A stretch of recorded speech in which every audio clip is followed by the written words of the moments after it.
আসসালামু আলাইকুম দর্শক, আমন্ত্রণ জানাচ্ছি বিবিআর নিউজ সংবাদের নিয়মিত পর্বে।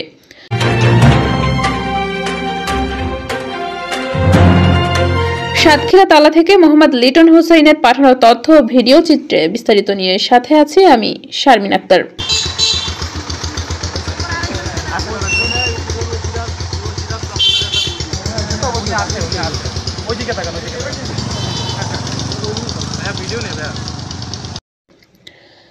রাতের আধারে তালার প্রত্যন্ত অঞ্চলে শীতার্ত মানুষের পাশে দাঁড়িয়েছেন তালা উপজেলার নির্বাহী কর্মকর্তা মিস দীপারানী সরকার। অদম্য ইচ্ছাশক্তি আর মানবিকতার দৃষ্টান্ত স্থাপন করে তিনি সকাল থেকে গভীর রাত পর্যন্ত উপজেলার বিভিন্ন প্রান্তে ছুটে বেড়াচ্ছেন জনকল্যাণমূলক কাজে।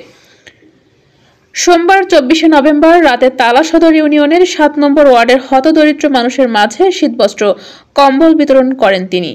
এ সময় উপস্থিত ছিলেন বৈষম্য বিরোধী আন্দোলন সাতক্ষীরা জেলা শাখার সংগঠক মির্জা সাকিব, তালা উপজেলা ছাত্র প্রতিনিধি মোহাম্মদ রবিউল ইসলাম রবি।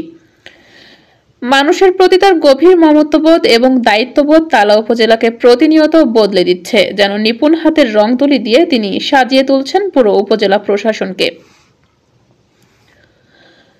সকলের আগে সর্বশেষ সংবাদ জানতে বিবিআর নিউজ ফেসবুক পেজ লাইক করুন, ফলো করুন এবং শেয়ার করে সাথে থাকুন। এ পর্যন্ত আজকের মতো সুস্থ থাকুন, ভালো থাকুন, আল্লাহ হাফেজ।